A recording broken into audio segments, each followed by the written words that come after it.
This is Professor Stephen Litch in the Principles of Economics, and I'm going to talk about the ways that a government can address and correct for an externality. In this case, I'm going to talk about alcohol as an example of a good that causes a negative externality.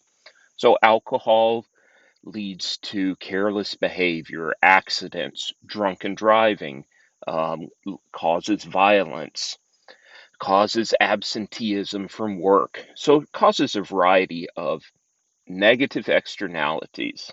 Okay, probably a few positive ones, but for the sake of this question, we're dealing with negative externalities. All right, so consumers have some demand for alcohol, and then producers have a supply of alcohol. If the market were allowed to come to an equilibrium on its own, the market equilibrium would occur right where supply and demand intersect, and so the equilibrium price would be P star and the equilibrium quantity Q star. Now remember, when there's a negative externality associated with a good, the market equilibrium quantity is more than what is socially optimal. So let's suppose that socially optimal quantity is Q hat, somewhere below Q star. Q hat balances the good that individual people get from consuming alcohol, that happiness from alcohol, against the negative effects on society. Okay, now the government wants to come up with some way of getting people to consume only Q hat alcohol, though they would want to consume Q star. One option they have is a policy, some type of policy that would restrict quantity. Okay, so let's talk about what that would do. Suppose the government passed a law that restricted the quantity of alcohol consumed to Q hat. Okay, now first, restricting the quantity will drive up the price. The amount that people are willing to pay for Q hat we can find by tracing up from Q hat to the demand curve. This tells us what people are willing to pay for Q hat. Again, the alcohol is in short supply, so they're willing to pay a premium over the market equilibrium price. And P prime is the price of alcohol after the quantity has been restricted. Okay, that's the basic outcome of a restriction on quantity. It will drive the price up to whatever consumers are willing to pay. And I'm sure anyone who's traded in the black market for good understands that is what happens. People pay a premium for the good in the black market. Okay, um, I will note this is actually most beneficial to the sellers. By restricting the quantity, it drives up the price and increases the profits for the sellers of alcohol.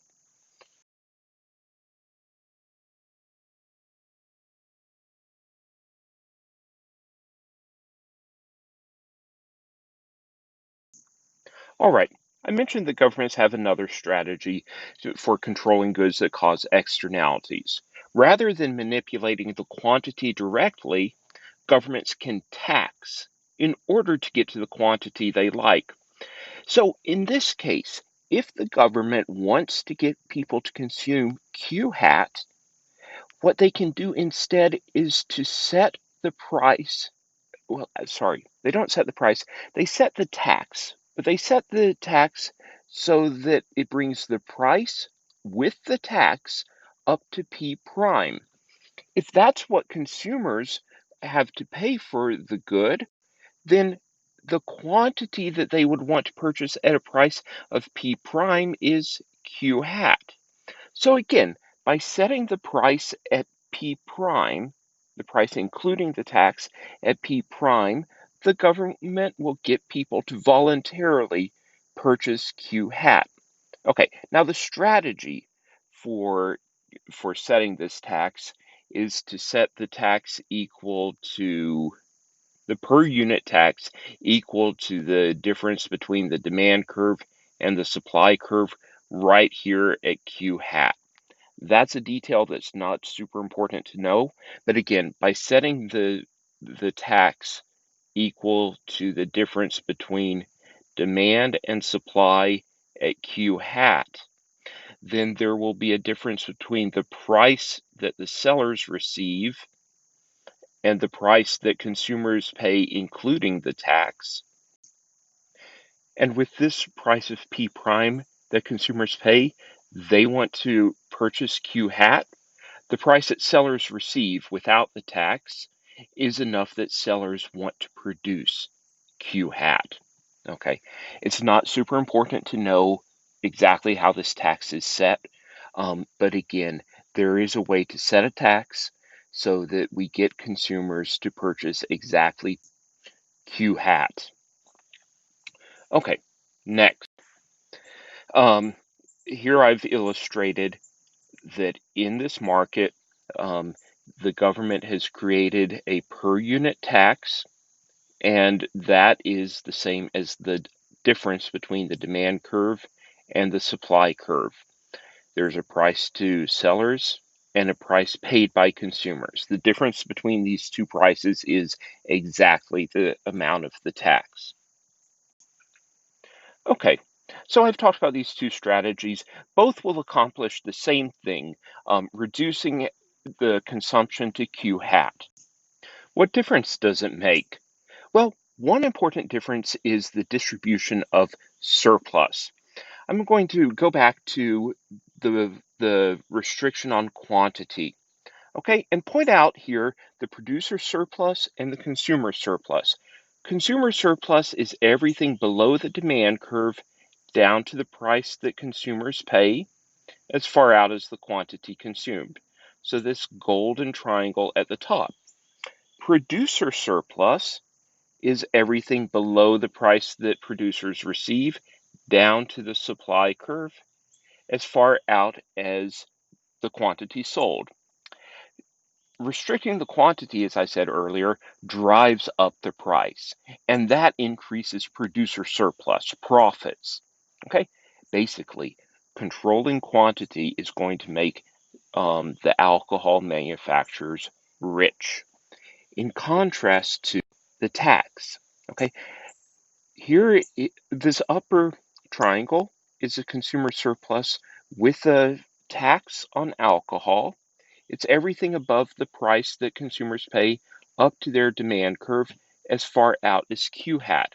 So this is actually exactly the same uh, surplus as they have when controlling quantity. Um, they are effectively paying the same price, P prime, consuming the same quantity, Q hat, and the demand curve is the same. So those parts of the triangle are all exactly the same. Producer surplus is smaller when taxing, however. Producers receive a smaller price, um, and their surplus is everything below the price down to the supply curve as far out as Q hat. So only this small blue triangle. So then what's the difference? Or like, what is this area in the middle, this rectangle? That rectangle is tax revenue. Um, Remember, the width of this rectangle is Q hat. The height is the per unit tax. So if you multiply the per unit tax times the number of units sold, you would get the tax revenue. And that's the same as the area of this rectangle. So, this tax generates revenue for the government. It reduces producer surplus relative to a restriction on quantity, but gives consumers the same surplus. Again, let me compare the market when the government taxes it to restricting the quantity. Consumer surplus is the same, but the restriction on quantity drives up the price that producers receive and increases profits to producers. When the government taxes, consumer surplus stays the same, but producer surplus is smaller. Some of what would have been profit for producers is instead tax revenue that the government receives. Okay, so this model, kind of moral of the story is there are these two approaches to controlling consumption of a good that causes an externality, and both of them will accomplish the goal of getting consumption down to Q hat, and they both have the same impact on consumer surplus. However, restrictions on quantity are profitable for producers. Now, this model has some real world policy implications. Economists typically favor taxation as a way of reducing the consumption of goods causing externalities instead of using direct controls on quantities. So, this model can be, or this idea can be applied to other things like illicit drugs or prostitution. Anything that the government wants to control, believes causes a negative externality. Laws that make something illegal are rarely completely successful. Banning drugs or banning certain types of drugs, banning prostitution, just reduce quantity and, again, drive up prices. An alternative would be to legalize those activities, but tax them so highly that it drives down consumption for them. And the difference is that when drugs are illegal, the reduction in quantity is profitable for drug dealers. In contrast, if we legalize and tax in order to reduce consumption, drug dealers' profits actually go down, and the difference goes to the government in the form of revenue. So, as a policy matter, um, from the government's perspective, it would seem much preferable to get that extra revenue itself rather than allowing drug dealers to profit off the restrictions in quantity. Okay, so that's going to wrap up this little lesson on controls versus taxes for goods that cause externalities.